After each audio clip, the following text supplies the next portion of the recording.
எதற்கு நான் இதை அஸ்திபாரக்கெல்லாம் சொல்லுகிறேன்னா, இப்போது அபிஷேகத்தை குறித்து பார்க்க போகிறோம்.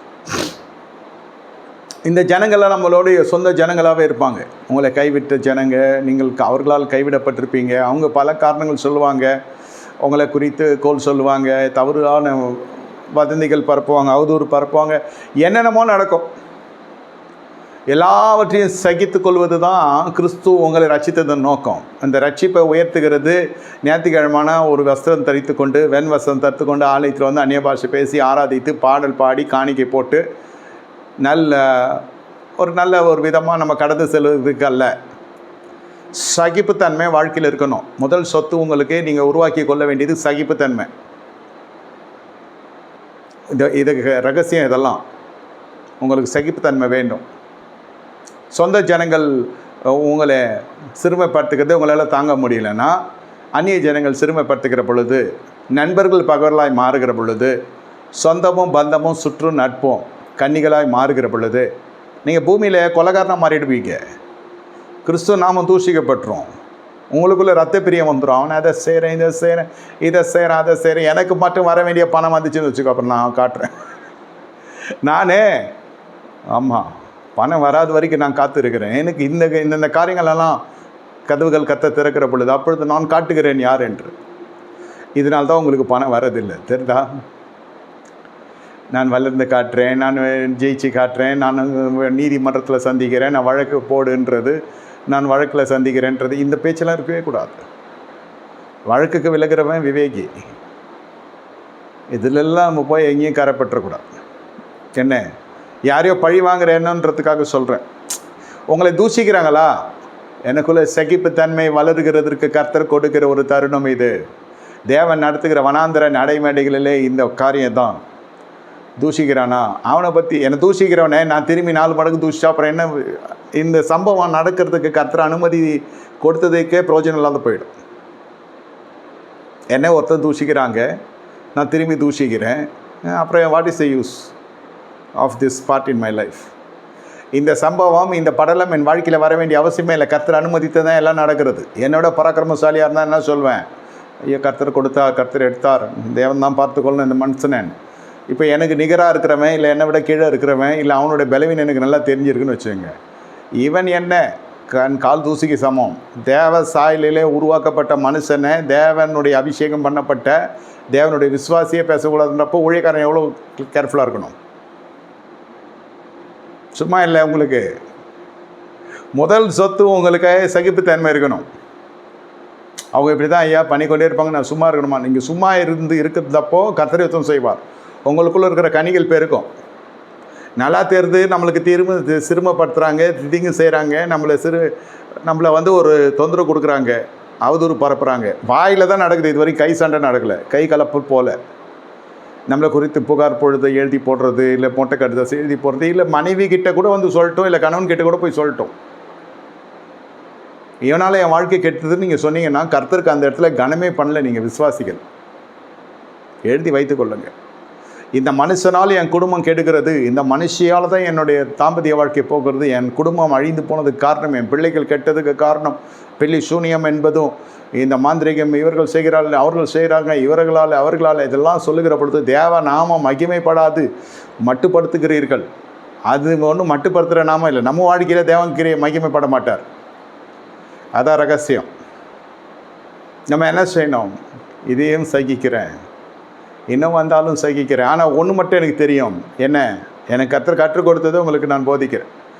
திராணிக்கு மிஞ்சி சோதிக்காத தேவன் அவர். இந்த வலது புறத்துலேருந்து எது வந்தாலும் சரி, இடது புறத்தில் எது வந்தாலும் சரி, கிழக்கால மேற்கால தெற்கால வடக்கால 4 திசையிலேருந்து திசையிலேருந்து எனக்கு எதிர் தாக்குதல் நடந்தாலும் தேவன் அனுமதிக்காமல் எதுவும் நடக்காது. திராணிக்கு மிஞ்சி சோதிக்காத தேவன். வருமுன் காப்போன்னு சொல்லி எதையாவது போய் பண்ணி மாட்டிக்க போகிறீங்க. இந்த மூளைலாம் வேலை செய்யும். ஆசீர்வாதத்துக்குரிய வழியே தெரியுதோ இல்லையோ, சாபகரமான வழியில் பூர்ணமாக இருக்கும். ஆனால் தேவநாமம் தரிக்கப்பட்டிருக்கும், தேவ அபிஷேகம் பண்ணப்பட்டவங்களும் இதில் பாதிக்கப்படுவாங்க. எதுக்கு நான் இதை சொல்கிறேன்னா, சகிப்புத்தன்மை. உங்களுக்கு என்ன இருக்கிறதோ இல்லையோ, உங்களுக்குள்ளே கனி இருக்கணும். கனிக்கூடிய அஸ்திபாரங்கள் தான் சகிப்புத்தன்மை. குணாதிசைகள் மாறணும், சுபாவ கிளைகள் மாறணும். சர்ச்சை மாற்றிக்கிறது பிரயோஜனம் கிடையாது, பாஸ்டர் மாற்றிக்கிறது பிரயோஜனம் கிடையாது, வஸ்திரம் மாற்றிக்கிறது பிரயோஜனம் கிடையாது, எல்லாமே புது ஜோர் நல்லா தான் இருக்கும். ஆனால் அது எங்கே இருந்தாலும் உங்களுக்கு சுபாவ கிளைகள் ஒழுங்காக இருக்கணும்.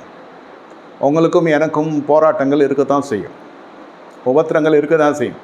சொந்த ஜனத்தால் இருக்கலாம், அந்நிய ஜனத்தால் இருக்கலாம். அதெல்லாம் மேற்கொள்ள தெரியணும். நமக்கு தாங்கி கொள்கிற முதல்ல நீங்கள் மேற்கொள்றதுக்கு முன்னே உங்களுக்கு சகிப்புத்தன்மை இருக்கணும்.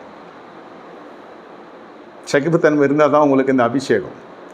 சில பேர் இந்த அபிஷேகத்தை குறித்து நினைக்கிறதெல்லாம் வித்தியாசமாக நினைப்பாங்க. எனக்கு அபிஷேகம் வேணும், எதுக்கு அபிஷேகம், என்ன அடையாளத்தில், அந்நிய பாஷை அடையாளம் எல்லாம் உண்மைதான். ஆனால் உண்மையாய் அபிஷேகம் பண்ணப்பட்ட பொழுது நீங்கள் பார்ப்பீர்கள் என்றால் மத்தேயு சுவிசேஷ புஸ்தகத்தில் 3வது அதிகாரத்தில் கடைசி பகுதி நீங்கள் பார்க்குற பொழுது இயேசு கிறிஸ்து யோவான் ஸ்நானத்தில் ஞானஸ்நானம் எடுக்கிறார். மனுஷங்கிட்ட போய் குமாரன் வந்து எடுக்கிறாரு. இப்போ தேவாவியானவர் புறாவை போல் வந்தார், அவரே ஞானஸ்நானம் எடுத்தார். நம்ம எடுக்கலைன்னா நம்ம எல்லாம் பேசியிருக்கோம், நீங்களும் கேட்டிருக்கீங்க. ஆனால் இந்த நாளிலே கர்த்தருக்கு வேறு மாதிரி வித்தியாசமான ஒரு வெளிப்பாட்டை கர்த்தர் கொடுத்தார். இயேசு கிறிஸ்து பெற்ற அபிஷேகம் 7 அபிஷேகம், அதையும் பேசியிருக்கோம். அதுவும் யூடியூப்பில் இருக்குது, நம்ம வீடியோஸை ஸ்க்ரோல் பண்ணி பார்த்தா இருக்கும்.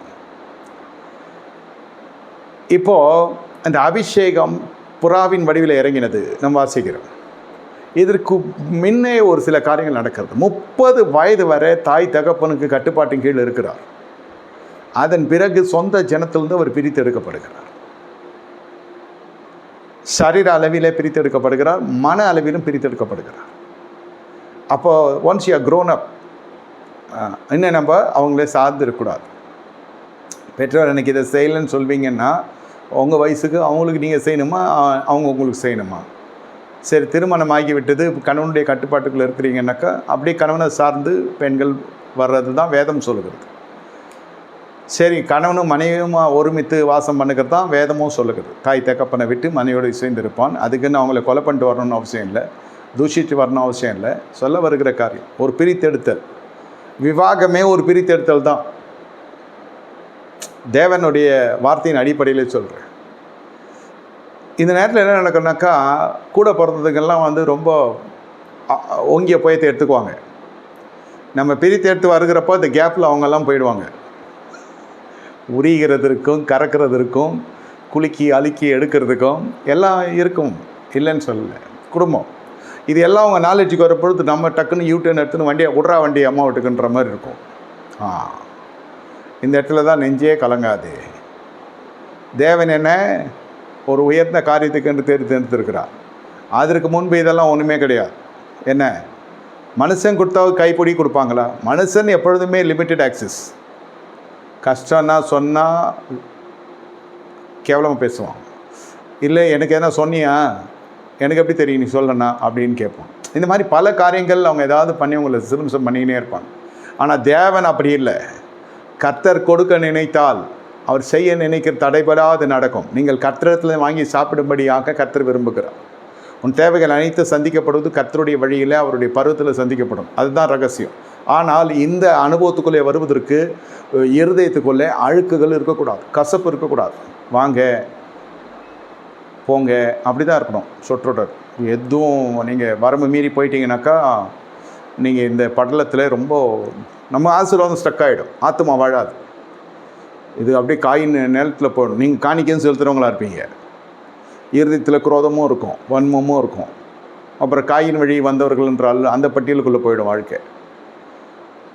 காணிக்கை கொடுத்து ஆசீர்வாதம் வரும்னு சொல்கிறவங்களுக்கெல்லாம் இது அந்த மாதிரி விசுவாசத்தில் இருக்கிறவங்க இதை புரிஞ்சுக்கோங்க. இதுதான் உண்மையான மருந்து. இதன் வழியை வந்தால் தான் உங்கள் காணிக்கையை அங்கீகரிக்கப்படும். அப்புறம் நீங்கள் எவனை கொடுக்குறீங்களோ, யார் கொடுக்குறீங்களோ, என்ன முதல்ல கொடுக்கறதுக்கு ஒரு தருணமே வராது. முதல்ல பற்றாக்குறை அதிகம், பற்றி எரியும். எல்லாமே உலகமே நல்லாயிருக்கும், நம்ம ஒண்டி பஞ்சகாலத்தில் இருப்போம். உலகமே பஞ்சகாலத்தில் இருக்கிறப்போ நம்ம நல்லா இருந்தோன்றது தான் நம்மளுடைய வேதாம சாட்சி. இப்போது இது ரகசியம் தான், விசுவாசியாக இருக்கிற பொழுது தெரிந்து கொள்ளணும். இந்த அபிஷேகம் பிரித்தெடுக்கப்பட்டதுனாலே வருகிறது. அந்த ஆராதனைக்கு வருகிற பொழுது சில பேருக்கு அந்த அந்நிய பாஷை வந்துடும், அது அபிஷேகம் பெற்றுன்னு போயிடும். அதுக்கப்புறம் வரவே வராது. ஒரு 10 பேர் சேர்ந்து இருந்தாலும் வர்றது அபிஷேகம் நினைக்காதீங்க. தனியாக இருக்கிறப்போ அந்த அபிஷேகம் உன்னை வழி நடத்தணும். அந்த அபிஷேகம் உண்மையிலே உனக்குள் இருக்கும் என்றால் அது சகல சத்தியத்துக்குள்ளே வழி நடத்தும். ஒருவன் உனக்கு போதிக்க வேண்டியதில்லை. ஆவியானவர் உங்களை போட்டு உலுக்கி கொண்டே இருப்பார், தொந்தரவு கொடுத்து கொண்டே இருப்பார். தொந்தரவு தான் அது. மாம்ச ரீதியாக போகிற ஒரு மனுஷன்